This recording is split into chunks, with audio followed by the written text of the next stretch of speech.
On the official website for the anime adaptation of Jujutsu Kaisen, the main promotional video for the project was revealed. The video confirms that the premiere is scheduled for July 4th in Japan, and lists a snippet of the musical themes, which include, Fana will perform the opening theme song titled Tenshitachi no Yuta, while Kitri will perform the closing theme song titled Sueso no Blanco. The official site for the anime adaptation of Too Many Losing Heroines revealed the main promotional video for the project. The video confirms that the premiere is scheduled for July 13th in Japan. The anime Spy X Family announced the production of a third season of the project. The press release did not reveal details, but did list a promotional image made by the same production team at Wit Studio and Cloverworks Studios. On the official Twitter account for Cells at Work, a promotional trailer for the upcoming live-action film adaptation of the project was revealed. The video confirms the cast and lists that the release is scheduled for December 2024 in Japanese theaters. The anime Megami no Cafe Terrace, a new promotional video for the second season of the project, was revealed. The video confirms that the premiere remains scheduled for July 4th.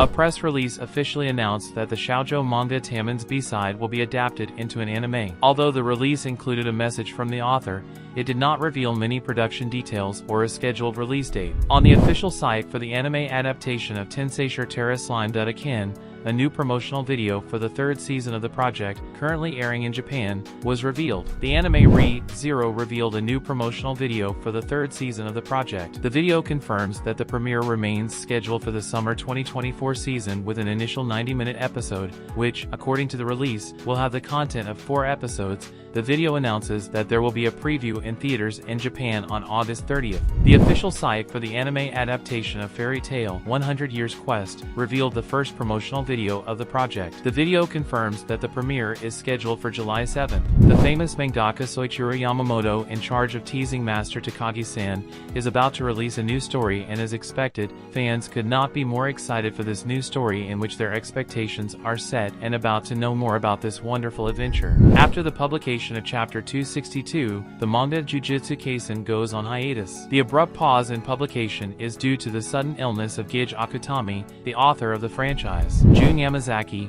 animation director of the popular romantic comedy anime series Sono bis Dul wa Koi wa Suru, has sparked hope for an upcoming second season release date with the reveal of new artwork by Marin Kitagawa. The elusive samurai anime revealed a new promotional video for the project. The video confirms that the premiere is scheduled for July 6th. Popular Japanese leaker Ryokudya confirmed that, after this week's chapter, the Oshi no Ko manga will enter its final story arc. It should be noted that although this is the final stretch of the manga, there is no idea yet how many chapters are left before the end. The final arc could be long or short, depending on the author. The popular anime franchise Zombieland Saga has announced its unexpected return, but not in the form many fans expected. Instead of a new season or the long-awaited movie, the series will be relaunched as a pachinko machine, scheduled for release in Japan in July this year. This announcement has left many fans with mixed feelings, as while it shows that there is still interest in the franchise, it also rekindles concerns about the future of the promised Zombieland Saga movie. Recently, renowned Japanese mangaka Mayu Shinjo published an article in which she describes what she considers to be the biggest problem in Japan's manga industry. In her publication, Shinjo urgently calls attention to the increasing exploitation of mangaka by large corporations and the persistently low royalty rates. This publication was prompted by the tragic loss of mangaka Ashihara Hanako, who is believed to have had her original creator's rights ignored in the live-action adaptation of her work. The controversy surrounding this incident still continues. Shinjo wrote, "I wrote this a while ago, but I couldn't publish it. It deals with what I consider to be the biggest problem in the manga industry. I think we need to raise awareness about the current situation and bring about change on an individual level. With what has happened recently, I have grown tired of the unchanging system imposed by big corporations. Please read this. The era of exploitation of manga artists by publishers has begun." Mayu Shinjo, a shoujo/erotic manga artist who has been active since 1994, used to work for Shagakukan, one of Japan's largest publishers. However, she left the company to freelance due to increasingly unfavorable working conditions. In her recent viral post, Shinjo offers a detailed explanation of the reality facing mangaka, who, she says, are being strangled by bad business traditions. The production of the anime Dahliya in Bloom has been embroiled in controversy after the suspected involvement of a North Korean company. The production committee issued a statement apologizing for the inconvenience and explaining the situation in detail. According to the statement, an investigation was conducted on the personnel involved in the production. The subcontracting chain revealed that the work had been delegated from a Japanese company to a Chinese company, and then to another Chinese company. One of these companies did not provide a list of its personnel, which led to suspicions about the possible involvement of a North Korean company. To resolve the problem, it was decided to remake the suspect parts with Japanese personnel prior to the July 2024 broadcast of the anime. The possible involvement of a North Korean company in the production of a Japanese anime is problematic due to the complex political relations and international sanctions imposed on North Korea. The sanctions seek to pressure the North Korean regime to abandon its nuclear program and improve its human rights policies. Involving a North Korean company could break these sanctions and lead to legal and diplomatic repercussions for the Japanese companies involved. After several poor financial and management results, the Neon Genesis Evangelion studio, GAINAX, has filed for bankruptcy, bringing its 40-year history to an early end. Via the official website, the bankruptcy petition of GAINAX Company Limited has been accepted by the Tokyo District Court. The announcement highlights numerous executive failures and unsuccessful ventures, such as restaurant management, an unplanned CG animation company, large unsecured loans to individual executives, and failure to obtain investment contracts. As a result, we fell into a difficult situation, the report continues, such as being kicked out of the committee for non-payment of royalties and being sued for loans. One notable example is Studio Kara, which successfully sued GAINAX for non-payment of royalties. Following the scandal, GAINAX began to review its financial conditions and discovered large amounts of undeclared loans to banks at the management level, the sale and transfer of intellectual property without legitimate permission, and non-payment of debts to various companies. Despite attempts, such as selling the rights to panty and stocking with Garterbelt, GAINAX was unable to resolve its massive debt. Finally, a debt collection company sued them in May 2024. We decided it would be difficult to continue our business,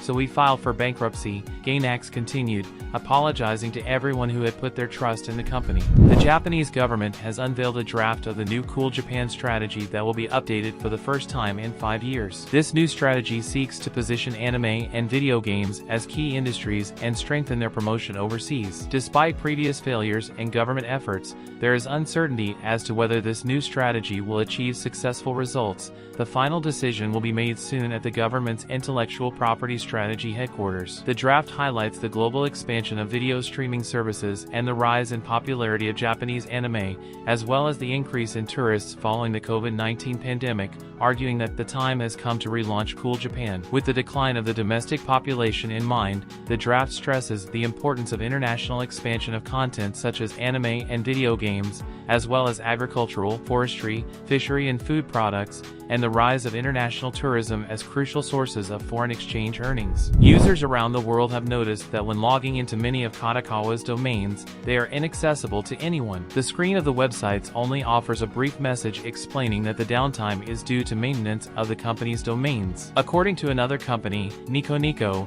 it is a massive cyber attack, causing fans to theorize things about it. Kadokawa has not made anything public about it, so we can only wait and see. Japan's birth rate has reached its lowest level since records began in 1947. In 2023, the fertility rate, which measures the average number of children a woman will have in her lifetime, stood at 1.20, the Ministry of Health, Labor, and Welfare reported. This figure represents a decrease of 0.06 points from the previous year and marks the 8th consecutive year of decline. Regionally, all prefectures experienced a decrease in the birth rate compared to 2022. Tokyo recorded the lowest rate at 0.99, followed by Hokkaido, 1.06, and Miyagi, 1.07. In contrast, Okinawa had the highest rate at 1.60, followed by Miyazaki and Nagasaki, 1.49, and Kagoshima, 1.48. In 2023, 72,727 Japanese children were born, a reduction of 43,482 compared to 2022, the lowest number since records have been kept. At the same time,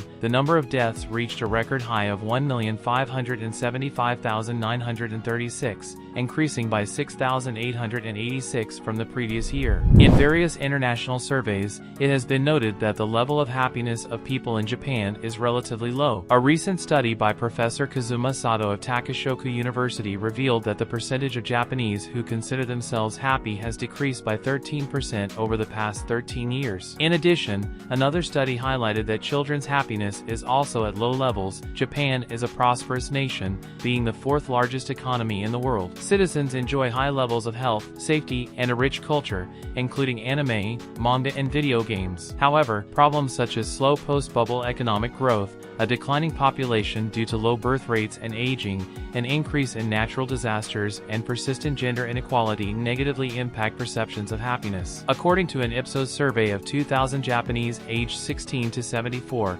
happiness in Japan has shown a downward trend since 2011. In international comparison, Japan ranks third lowest among the 30 countries surveyed in 2024. This trend is also reflected in children and young people. A UNICEF study in 2020 showed that Japanese children's life satisfaction is the second lowest among the countries assessed, and their rate of losing their lives by themselves is higher than average. In addition, Japanese children have difficulty making friends, which can affect their happiness. The renowned Japanese model and cosplayer Kankitsu Moko has left her followers speechless by sharing on her social networks a photograph of her childhood in which she shows a very masculine appearance, with practically non-existent feminine features. "This is the real-life version where the boy you played with as a child turned out to be a beautiful girl," he wrote in his publication, generating a wave of comments and reactions among his fans. Kankitsu Moko's publication has caused a stir, as many of his followers could not believe the drastic change in his appearance. In the photo, her appearance is so masculine that it is easy to understand how she could have been mistaken for a boy during her childhood. In another post, she commented, "When I was in elementary school,